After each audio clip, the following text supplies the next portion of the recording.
네, 할렐루야. 네, 이제 하나님의 말씀 함께 나누겠습니다. 그럼 마태복음을 시작하면서 마태복음이 어떤 의도로 누구에게 쓰여진 서신인지를 말씀드렸었습니다.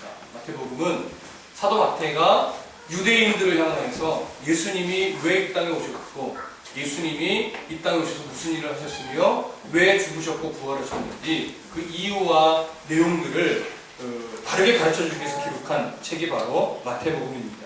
마태는 이렇게 예수님이 누구신가에 대해서 유대인들에게 알리기 위해서 예수님의 행적을 따라가면서 죄를 지적하시는 예수님에 대해서 증거했었습니다. 그리고 율법의 본질을 놓쳐버리고, 그리고 어떤 사랑의 하나님의 나라에 대한 본질을 잃어버리고 율법에만 매여서 살아가고 있는 유대인들에게 하나님의 나라의 본질이 무엇이고 율법의 본질이 무엇인지 산상수훈을 통해서도 말씀해 주셨습니다. 그리고 산에서 내려오신 그 예수님은 병든 자를 고치고 귀신을 쫓아내면서 인간의 힘으로도 고칠 수 없는 이 질병의 문제처럼 사람의 힘으로는 도저히 해결할 수 없는 이 구원의 문제를 예수님께서 해결하시기 위해서 이 땅에 대속제물로 오셨음을 그들에게 나타내 보이셨습니다. 그리고 저번 시간에는 예수님께서 제자들과 함께 배를 타고 가다라 지방으로 가셔서 거기서 배로 넘어가는 과정 중에 풍랑이 몰아칠 때 예수님의 말씀으로 바람과 그 풍랑을 잠잠케 하셨습니다. 그리고 가다라 지방에서는 말씀으로 귀신을 쫓아내셨습니다.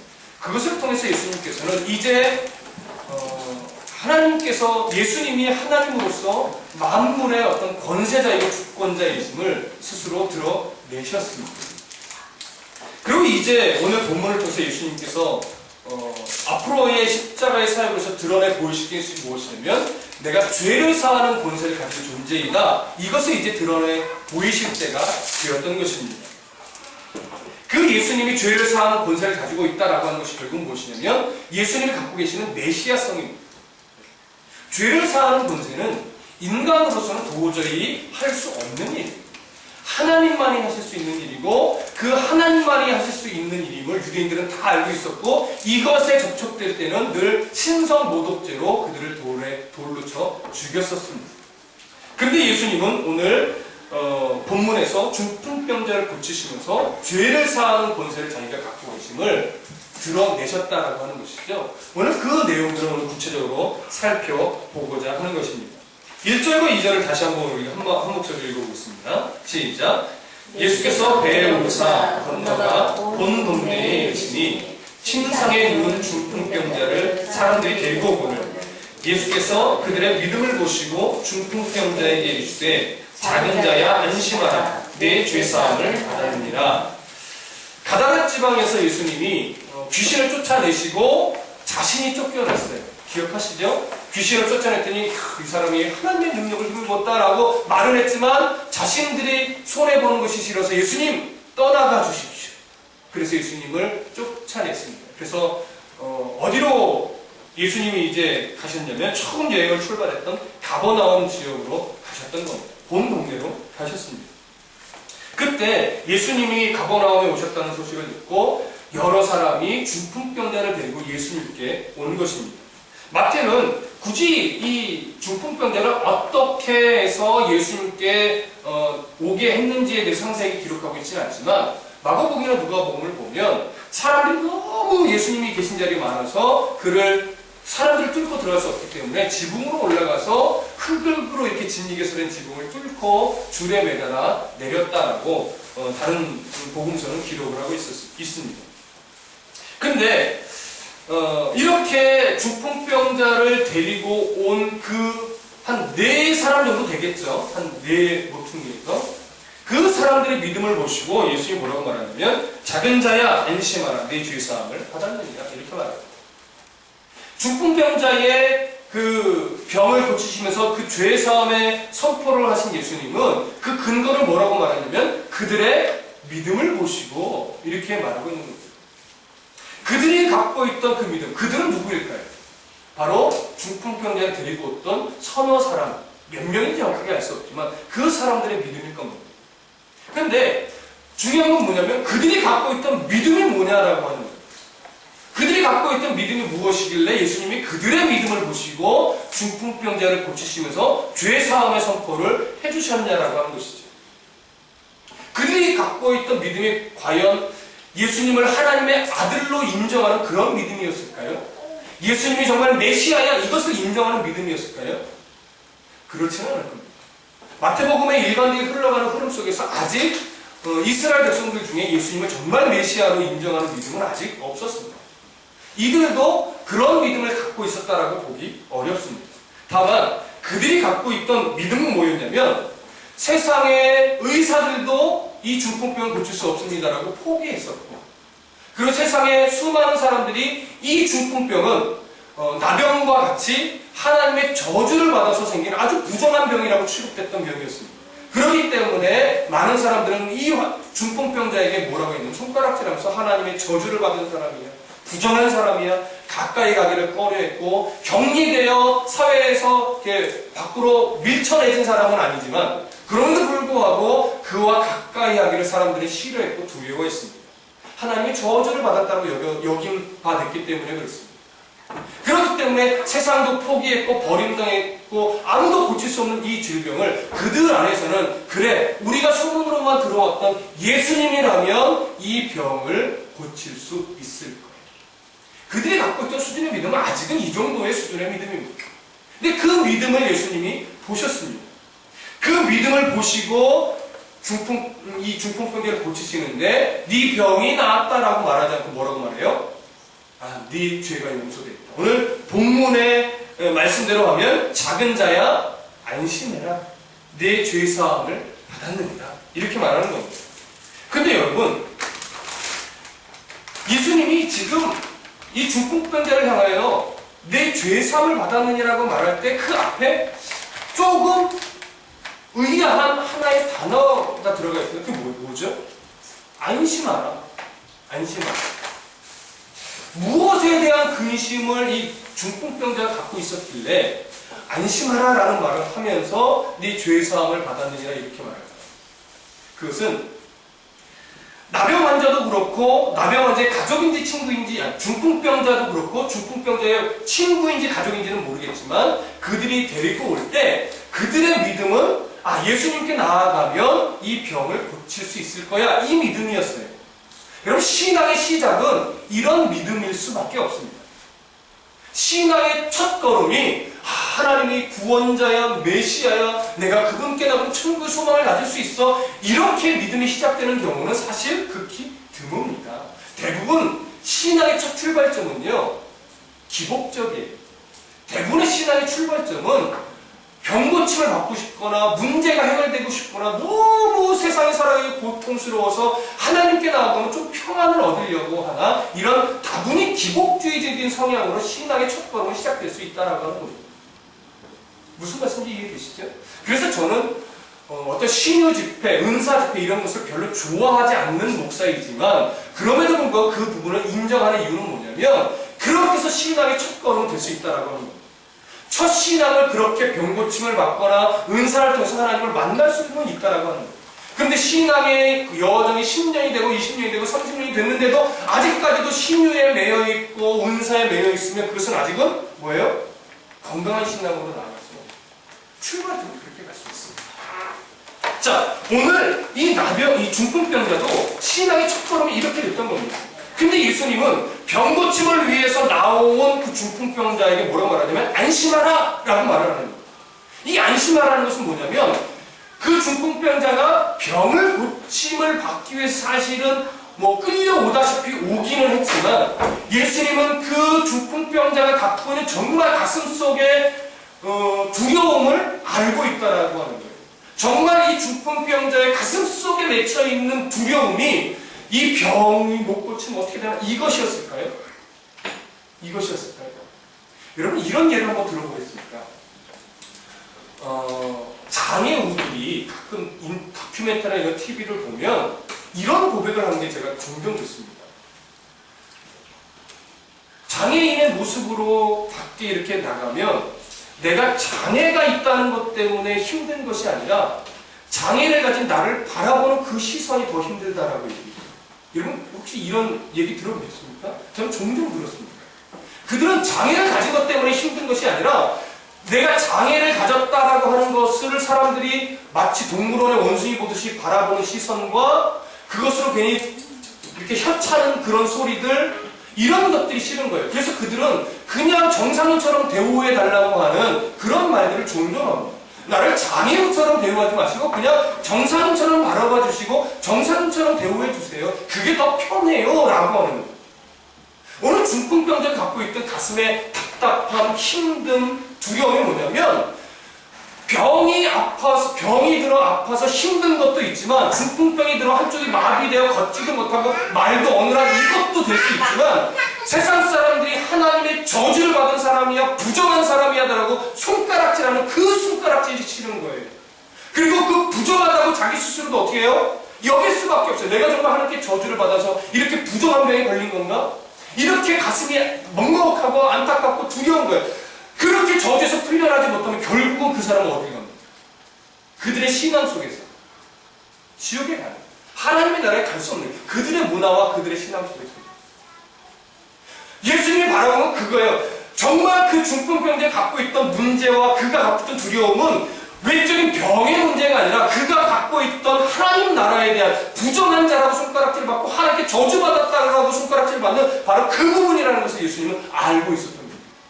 그래서 그를 향하여 뭐라고 외쳐요? 안심해라. 네가 갖고 있는 그 영적인 두려움을 내가 다 안다. 안심해라. 안심해라. 내가 이제 너한테 선포하는데 네 죄가 네가 부정하다고 여김받고 부정하다고 손가락질 받았고 부정하다고 스스로를 자책하고 질책하고 있던 그 마음에서 안심해라. 네 죄가 그래요. 용서한다. 여러분 질병의 문제 때문에 교회에 나올 수 있습니다. 전전에 기도하셨던 것처럼 그 물질의 문제 때문에 그 다음에 어떤 대출의 그런 압박감 때문에 정말 절대자를 찾을 수도 있어요. 그래서 그 하나님이 그 문제를 해결해 주실 수도 있습니다. 그래서 하나님을 만나게 되는 경우도 있습니다. 그러나 하나님이 말씀하시는 건 뭐냐면 네가 갖고 있는 여러분들이 갖고 있는 정말 중요하고 가장 긴급한 문제는 건강의 문제도 아니고 물질의 문제도 아니고 어떤 비전의 문제도 아니라 정말 하나님과의 어그러진 관계 그것이 회복되었느냐. 그래서 정말 천국에 대한 분명한 소망, 내가 죽음 이후에 갈 수밖에 없는 그것에 대한 확신이, 그것에 대한 두려움이 정말 말씀 안에서 하나님의 관계 속에서 해결되었느냐 안 되었느냐 이것을 먼저 보라는 거예요. 신앙을 갖지 못한 사람들은 뭐냐면 이것에 대한 두려움이 없는 거예요. 때로는 이것에 대한 두려움을 엉뚱한 곳에서 찾은 거예요. 어디서요? 큰 나무 밑에서 그것이 나를 복되게 해줄 것이냐 빌고 있는 그러한 종교적인 열심으로 그것을 해결하려고 하는 거예요. 그러나 성경은 말합니다. 사람의 열심으로, 사람의 노력으로, 사람의 헌금으로 그런 종교적인 그런 어떤 죽음 이후의 문제는 해결될 수 없다라고 하는 것이죠. 종종 불교에서는 절을 한 채 살아있을 때 지으면 그동안의 업보가 다 씻겨진다고 하는 그런 그들의 있습니다. 그런 논리가. 그래서 많은 그 불도들은 살아있을 때 절 한 번 짓는 게 소원이에요. 그럼 모든 업보가 씻겨져요. 그래서 극락으로 갈 수 있습니다. 여러분 살아있을 때 여러분들 손으로 교회 형식 딱 번드럽게 지어서 봉헌하면 하나님이 기뻐하실까요? 안 기뻐하실까요? 기뻐하실 것 같지요. 근데 우리가 여러 번 말씀드려서 알지만 다윗이 성전 봉헌하겠다고 할 때 하나님 뭐라고 했습니까? 네가 나에게 해줄 것은 아무것도 없다. 내가 너에게 해줄 것만 있는 것이지 네가 나에게 해줄 것이 뭐가 있느냐라고 하는 거죠. 내가 언제 네 돈으로 교회 지어 바쳐달라고 했느냐? 나 같은 자에게 그 책망했습니다. 그래서 솔로몬 때 성전을 짓게 된 것이었고 솔로몬이 지은 성전도 하나님이 별로 기뻐하시지 않았어요. 다윗 때 광야에서 함께 드렸던 천막 성전은 오히려 더 기뻐하셨지 정말 화려하고 모든 보석으로 치장된 솔로몬의 성전을 하나님이 그리 기뻐하지 않았습니다. 여러분 다드림교회에 오셔서 봉사하고 헌금하고 뭔가 다드림교회를 위해서 뭔가를 조금 더 할 때 하나님이 기뻐하실 것 같으십니까? 아니에요. 그렇지 않습니다. 하나님이 원하시는 것은 상한 심령이에요. 하나님을 정직하게 바라보는 그 믿음, 그렇게 바뀌어져가고 그렇게 삶을 살아가고자 하는 그 열심, 그 싸움을 살아가는 성도를 기뻐하시는 것이지, 개척교회에 와서 헌금하고 개척교회에 와서 봉사하고 개척교회에 와서 뭔가를 헌신하면 하나님이 나는 그래도 큰 교회 안 가고 작은 교회에 와서 섬겼으니 하나님이 날 더 기뻐하시겠지 라고 생각하는 것은 100% 오산입니다. 틀렸습니다. 잘못된 신앙입니다. 신앙은 그런 것이 하나님이 원하시는 것은 크고 작음의 문제도 아니고 많고 적음의 문제도 아닙니다. 정말 내 본질을 알고 하나님을 정말 두려워할 줄 알며 그 하나님 앞에서 내가 어떻게 살아가야 될지를 성경 속에서 찾고 그대로 살아가려고 하는 믿음과 현실이 충돌될 때에 그것을 믿음으로 극복해내려고 하는 이 싸움을 싸우고 있느냐라고 하는 거예요. 싸우지 않고 타협하고 살아가는 신앙인이 너무나 많습니다. 근데 우리는 타협할 수밖에 없는 성향의 사람이지만 하나님이 두렵고 말씀을 통해서 내 자신을 자꾸 채찍질하면서 이겨내려고 하는 그 싸움을 싸우고 있느냐라고 합니다. 자주 넘어지겠지만 늘 실패해서 하나님하고 부르짖게하고 눈물을 흘리겠지만 그럼에도 불구하고 이 싸움을 싸워가야 되겠다라고 하는 경각심을 갖고 있는 성도라면 하나님이 그 성도의 마음, 그 상한 심령을 기뻐하신다라고 하는 거죠. 그래서 여러분 올해 이제 중간에 들어가면서 성도가 조금 늘어갔습니다. 그렇죠? 이때 제 마음이 이렇게 늘 때 누구는 무슨 파트 맡기고 누구는 뭐 맡기고 누구는 뭐 해서 뭐 일도 좀 시켜가는 성도를 교회를 막 활발하게 만들면 좋겠다라고 제가 생각할 것 같지요. 예전 같았으면 그렇게 생각했습니다. 예전 같아요. 근데 늘 성경을 통해서 제안해 주신 하나님의 마음이 뭐냐면 한 템포 늦게 가라는 거예요. 네가 생각하는 그 머리로 생각하고 계산하는 그것보다 더 한 템포 늦게 가라는 거예요. 뭐가 더 중요하기 때문에 일 시키는 거, 그래서 교회가 분주해서 뭔가 세련되게 계속 진행해 가는 게 이게 중요한 것이 아니라 성도 개개인이 그 일을 하기 전에 먼저 하나님 아버지 앞에 견고하고 올바른 신앙으로 서는 것이 더 중요하기 때문에 그렇습니다. 이것에 대한 싸움을 안 싸우고 누구 한 명 왔다고 이 사람 뭐 일을 시켜 먹을까 이 고민을 한다고 하면 신앙이 세워지기 전에 그 사람은 전혀 잘못된 걸 먼저 배웁니다. 한 템포 늦게 가십시오. 여러분 교회를 해서 뭐 하시고 싶으십니까? 한 템포 늦게 하십시오. 그것보다 더 중요한 건 여러분들이 바르게 하나님을 만나고 바르게 하나님을 엎드리는 겁니다. 헌신의 문제가 아닙니다. 여러분. 헌금을 얼마나 내느냐의 문제도 아닙니다. 정말 하나님 앞에 바르게 꼬꾸라진다. 이것에 대한 문제. 바르게 꼬꾸라져서 하나님을 만나는가의 문제예요. 그리고 그 하나님이 정말 내게 뭘 원하신가 이것을 평생토록 찾는 자의 싸움인 겁니다. 야곱도 평생 걸렸습니다. 여러분. 에녹은 300년 걸렸어요. 여러분들이 벌써 찾을 수 있으실 것 같습니까? 신앙생활 내가 30년 했는데 아직까지도 하나님의 뜻을 잘 모르겠어. 당연한 거예요, 여러분. 언제 하나님의 뜻을 아실 것 같습니까? 죽어야 솔직하게. 죽어야 비로소 하나님이 정말 내게 원하셨던 것이 이거였구나. 이때 죽음의 문턱에서 아는 것이지 이제 신앙생활 20, 30년 한 수준 갖고 어떻게 그 만물의 주권자 되신 하나님의 그 뜻을 다 분별해야 알 수 있겠습니까? 몰라요. 알 수 없습니다. 다만 알아가고자 하는 싸움을 치열하게 지금 싸우지 않으면 죽음의 문턱에서도 여러분 알 수 없습니다. 목사가 돼서도 알 수 없습니다. 여러분 볼 때 저는 하나님이 제게 원하시는 뜻을 다 알 것 같아요. 그렇습니까? 제 생각에는요, 1000분의 1도 모를 것 같아요. 1000분의 1. 몰라요. 근데 성경을 열심히 연구하고 보다 보니까 하나님 원하시는 게 이것일 것 같아요. 그래서 저를 통해서 하나님 주신 마음으로 갖고 있는 목회 방향이 뭐 크게 뭘 하겠다가 아니라 바르게 예배하자. 바르게 찬송하자. 바르게 좀 기도하자. 그래서 그 기도한 자답게 예배하는 자답게 찬송하는 자답게 바르게 좀 살자.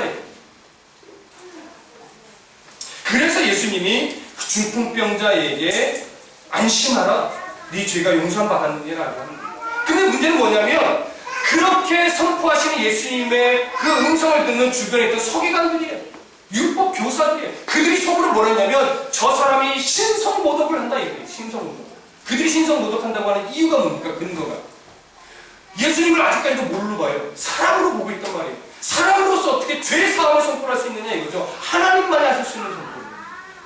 그리고 여러분, 성전에서 보통 죄 사함의 선포를 제사장이 할 때는 근거가 있습니다. 죄 지은 사람이 죄의 대가를 먼저 지불하고 자기의 죄를 대속할 제물을 갖고 와서 안수받은 후에 그를 죽여서 대신 제물이 죽어줘야 되는 겁니다. 그 정식 절차를 밟을 때 제사장이 작은 자야 네 죄가 용서함 받았다라는 선포를 해주는 거예요. 그러나 그 죄 용서의 선포는 영원합니까? 단기간적입니다. 단기간적인 거. 완전한 용서가 아닙니다. 그런데 이 중풍병자는 지금 죄의 대가를 치른 적도 없어요. 왜? 세상 사람들은 그를 부정하고 죄 지은 자로 보니까. 그리고 재물도 안 바쳤어요. 대신 죽은 것도 없어요. 근데 예수님은 뭐라고 말해요? 죄 사함을 받았다라고 선포하는 거예요. 그러니까 절차도 안 밟았죠. 그 다음 하나님만이 하실 수 있는 선포도 담대하게 자기가 뭐라고 해버렸죠. 그랬더니 이 서기관 제사장들이 참담하다, 신성모독했다 이거예요.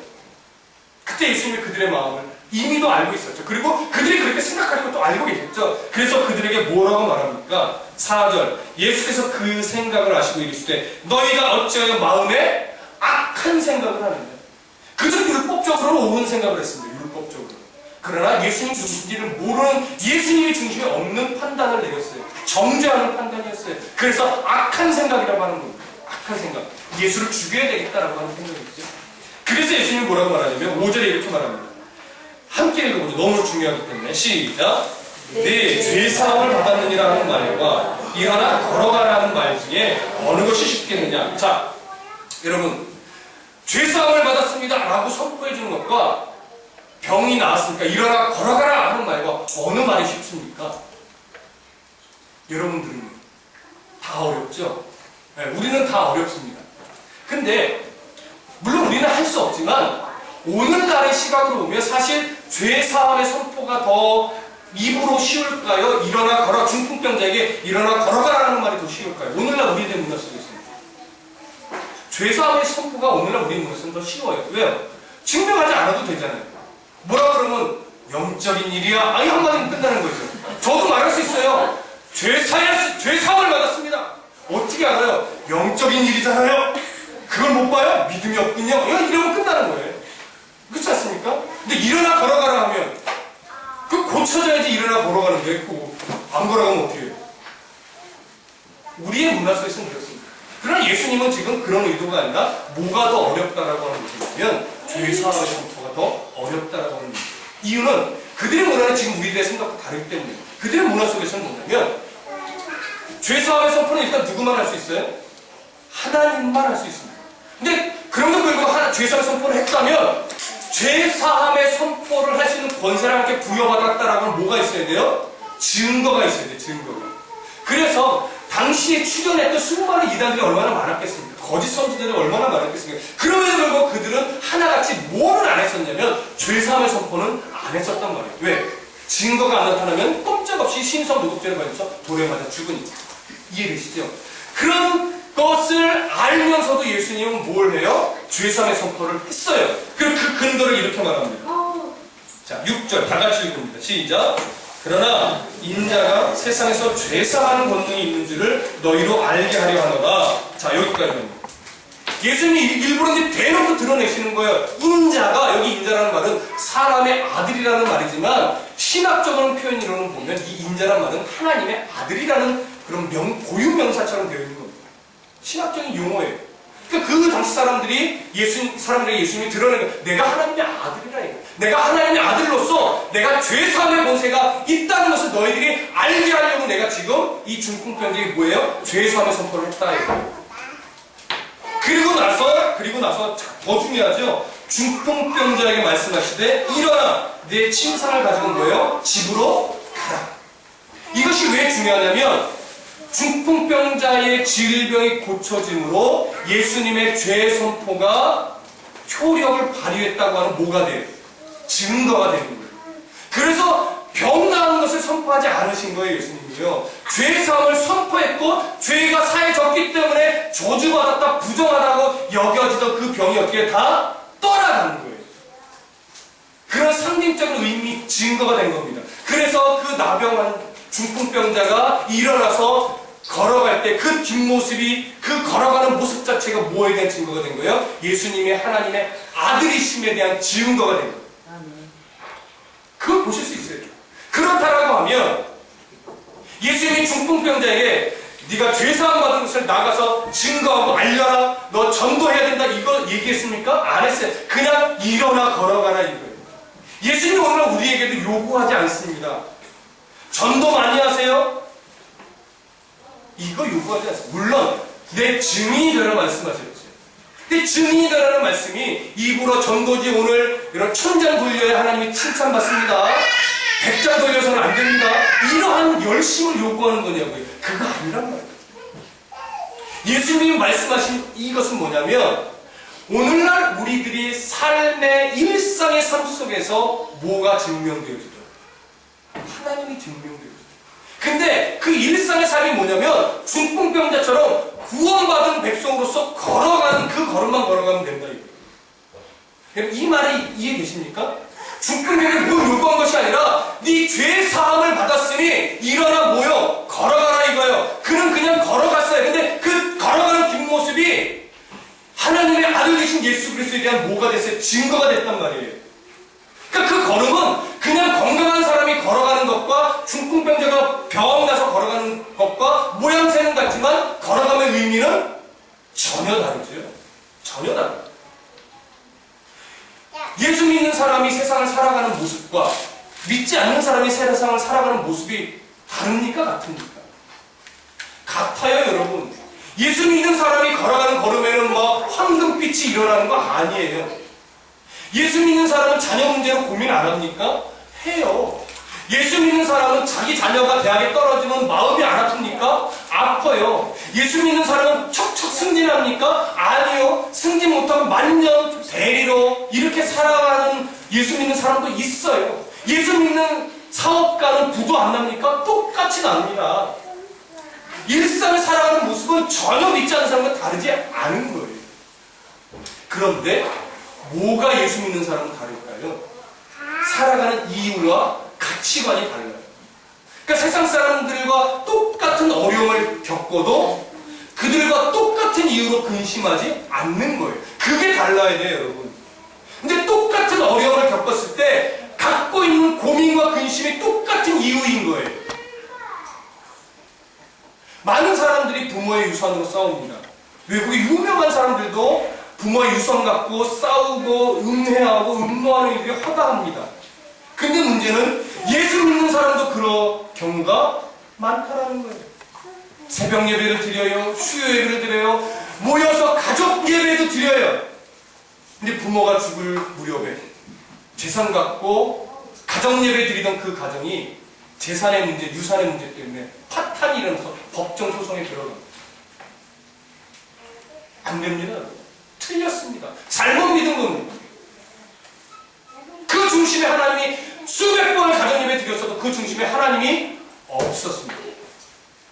그래서 그런 어처구니없는 일이 벌어지는 거예요. 예수 믿는 사람이 부모의 유산 갖고 싸워요? 안 되죠.